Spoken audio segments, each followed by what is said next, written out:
Welcome back to Green is Good, and we're so honored to have with us for the first time Todd Brady. He's the Global Environmental Director for the iconic and great brand Intel Corporation.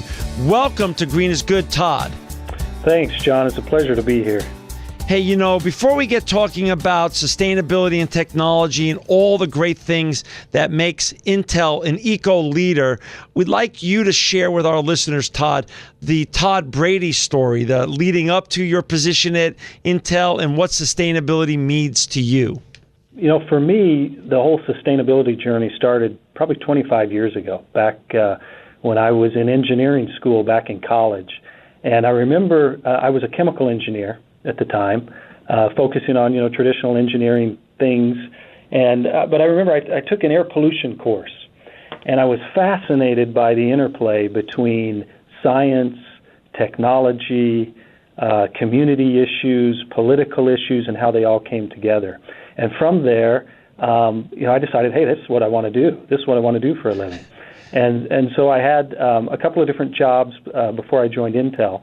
But upon joining Intel, my career really started as a traditional environmental engineer, working with the company to figure out how we could reduce our emissions, how we could be a better corporate citizen. And it's been fascinating to me over these 25 years to see sustainability evolve from only focusing on 20 years ago, what are our emissions, what are our impacts, to today, what are the opportunities? And not only what's going on inside of Intel, but what's happening with our supply chain. What do our customers want? What does the general public care about? And I think really exciting, how can we use our products to solve some of the biggest sustainability challenges that are out there today? Speaking of that, I was reading all about you, and one of your quotes had to deal with emissions from manufacturing and the solution. Can you share that with our listeners, your take on emissions versus solutions and how IT is basically in the nexus of that solution-based model? Yeah, absolutely. We call it our footprint versus our handprint.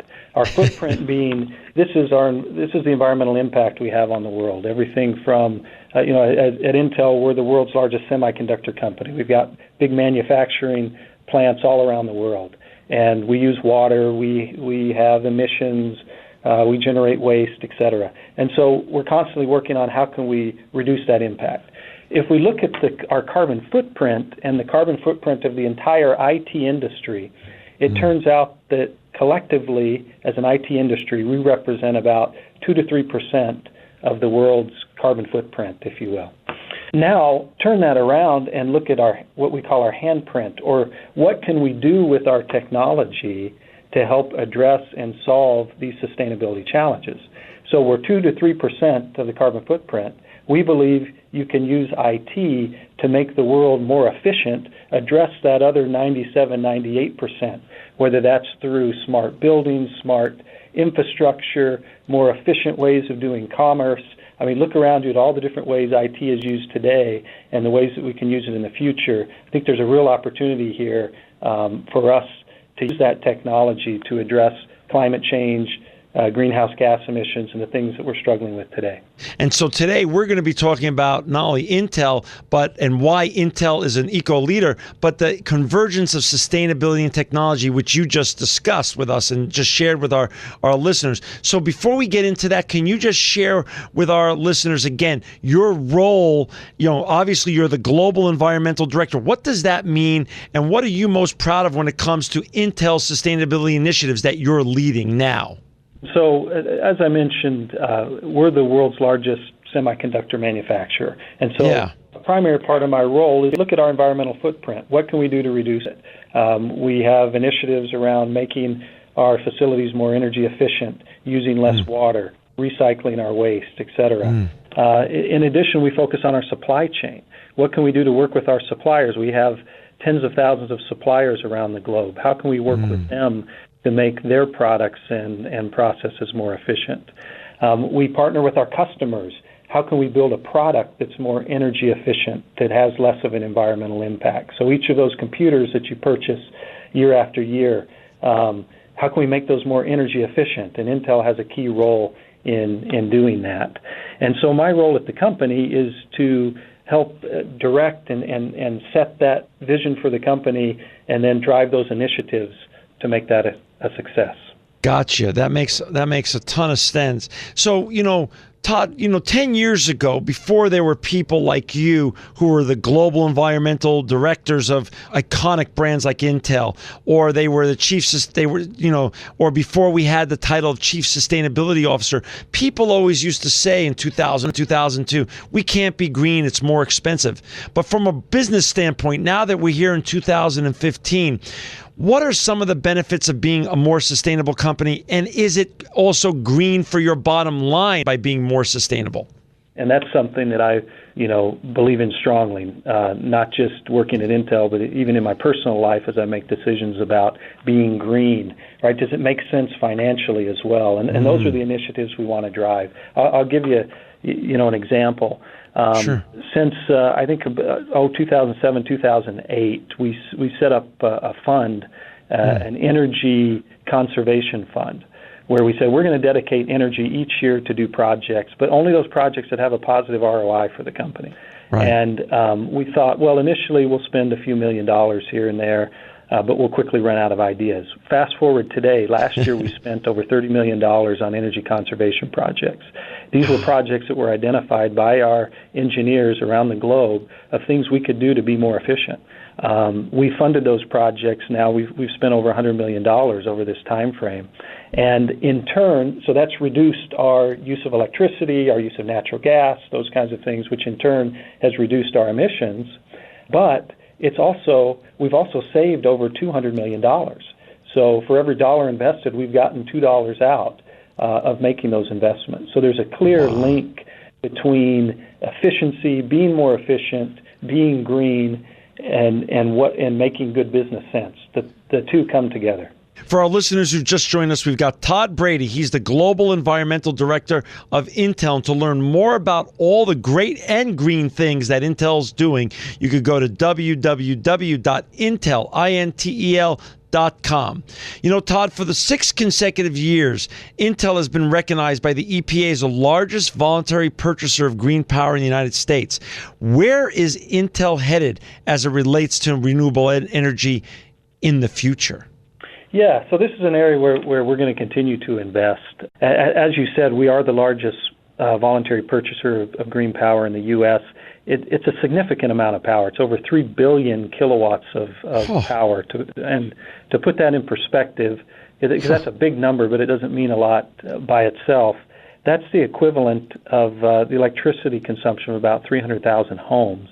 Or to put it in terms of cars and emissions, that'd be like taking almost 2 million cars off the road each year. So it's a significant commitment we've made as a company to support green energy, and we've done that because we firmly believe that that's the future, and and by making that investment, we are hoping to spur additional investment into green energy and development of green energy.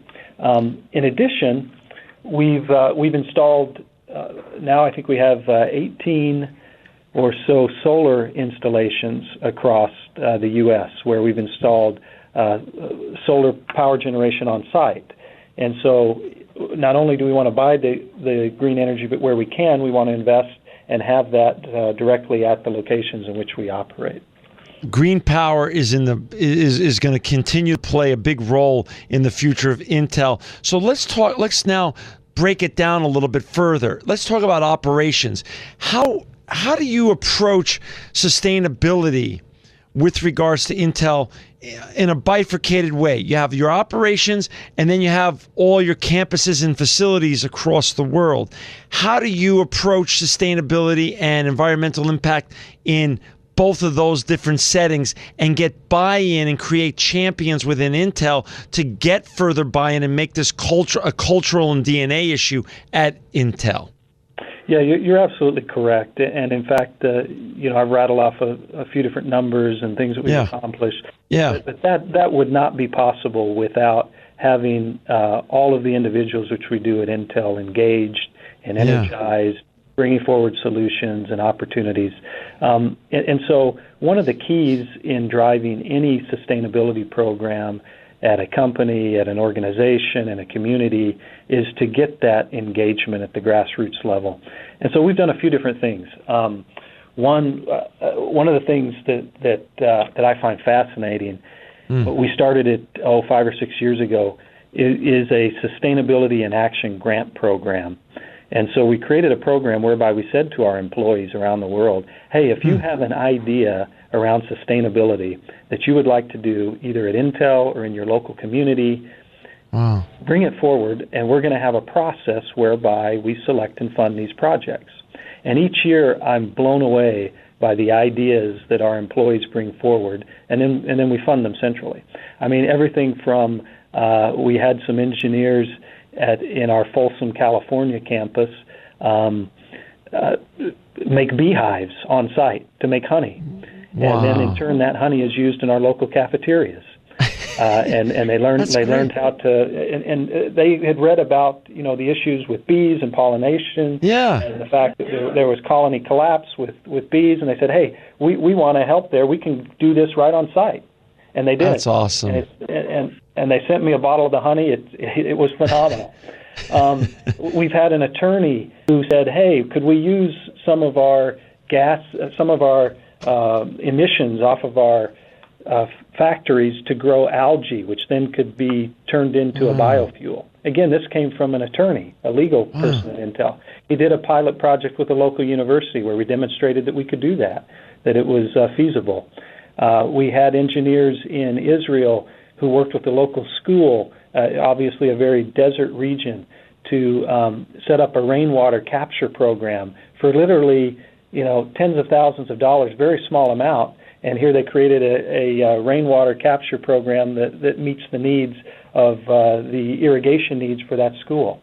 So I'm always fascinated by the ideas that come forward, the innovation that people have to solve sustainability challenges, wherever they may be. I mean, just like Intel is one of the greatest and most innovative technology companies in the world, you've taken sustainability and made it like an innovation project at Intel, where people can come to you with all sorts of left field ideas and innovate in sustainability. And if it makes sense, you're giving them the latitude to get these things done. Absolutely. Again, it's unleashing that creativity in individuals. And then we have a follow-up where we also have an awards program, and we recognize individuals who step out of their comfort zone and do this. We have dedicated environmental sustainability professionals around the globe. Right. And their job day in and day out is to work in this area. But, there's a few hundred of those individuals out of 100,000 plus company. So how do we engage all of those others individuals? And this is one program in which we do so. We also have a social media site. We started this up a few years ago where people can exchange ideas. It started out by us seeding, some of my staff seeding the questions and what can we potentially do out to the employee base. It's now totally run by employees, where someone will post, hey, has anybody, California, for example, in the drought situation, many individuals are ripping out their lawns and replacing it with desert landscaping, low water landscaping. And so employees will post, hey, has anybody done this? And then another employee will respond, yes, hey, I recently did it. Here's how I did it. Here's what it looks like. Here's before and after pictures. Here was my budget. Here's some tips on how to do it. And so it's really been a phenomenal resource for people to connect, to share ideas, to get engaged. And it's now one of our largest employee forums where people go and share ideas at Intel. And excuse my ignorance on this issue, Todd, but how many employees does Intel have across the world? Yeah, over 100,000. I think it's about 108,000 today. So you've made, and you and your team have made sustainability a DNA and cultural opportunity really at Intel across the planet with all of your employees, where they've now become ambassadors and evangelists for sustainability. And of course, that converges with, as you said, technology. Absolutely. And as always, it's a work in progress. Right. But it's a phenomenal opportunity. And I'll share one other thing that we've done, and that is the past 5 years, we've linked our employees' bonus. And by the way, I'm here as a spokesperson. There are thousands of people behind the scenes who are doing this. Our CEO is a phenomenal supporter of this program. And 5 years ago, he said, "Hey, let's begin linking employee compensation to how we're doing on sustainability topics." Wow! And so over the years, and this is compensation for all employees. We all get bonuses at the end of the year. We have a number of different targets we're trying to hit as a company, and having one of those targets associated with sustainability has also then raised the awareness within the company and helped build that culture of, hey, sustainability is important. It's something I care about. It's something that's important to me. Yeah. Todd, I don't want to leave this fact out. Intel is a technology leader in the world, and you are, obviously, from this discussion now, our listeners know you are one of the great eco-leaders in the world as a company. I don't want to leave out, though, I'm on your website, and again, for our listeners out there to learn more about all the amazing things Intel is up to, both from a technological perspective, but also sustainability perspective, please go to www.intel.com. I'm on your website now. Can you please also share, we've talked about operations, we've talked about your campuses and facilities, and your employees. Can you now let's go back to the products. Can you talk about the actions you've taken as a company to reduce the environmental impact of your products, such as what I'm looking at right now is your design for the environment principles that you've employed at Intel? Yeah, absolutely. As we look at our products, probably the biggest impact of our products on the environment is the energy that our products use, the consumer or whomever is using them. So you think about your computer, the data center, all the infrastructure behind the IT, and the energy being consumed. It's an order of magnitude larger than any energy that we consume manufacturing those products. And so as a result, we've had a long focus on making our products more energy efficient. So year over year, we follow what we call Moore's Law, which is every couple of years we introduce new chips that have twice the number of transistors as the previous generation on the same area of silicon. That allows you to either have more computing power or it allows you to make the product more energy efficient and everywhere in between. So as a result, today's computers, today's data centers are much more efficient than they were even just 3-4 years ago, such that your computer can last all day on a single battery charge. Your data centers, a server today, you could replace 9 or 10 servers from 5 years ago. Server today, you could replace it, get energy savings as well as have computational compute power, replacing one server for 10 servers just a few years ago. Wow. And then I think what's really exciting then is, so that's what we can do to directly make our products more energy efficient. Then how can you use those products to go solve sustainability challenges? Right. And there we've got a number of different initiatives underway. We've got projects. We've got an innovative product where we're using Intel technology to measure air quality and do so at a very inexpensive way. A typical air quality monitor that's out there that the EPA or someone might use runs in the hundreds of thousands of dollars. We've created small air monitors based on Intel technology that cost thousands of dollars. And we're working with various cities around the world to use these air qualities to monitor the air quality of a given airshed for a city. In fact, after we're done here, I'm going to go look at a project we're doing in Arizona to work with a local farmer to use Intel technology to automate the watering of her fields to make the use of water much more efficient. Wow. So Intel's powering the future of sustainability. So, well, it's something that we think there's an opportunity there. And That's so awesome. We want to look at all the various opportunities to do so. Well, thank you, Todd, for your time today. We're going to have you back and continue the discussion about sustainability and technology and why Intel is an eco leader. For our listeners out there, to learn more about Intel, please go to www.intel.com. Thank you, Todd, for being an inspiring sustainability superstar.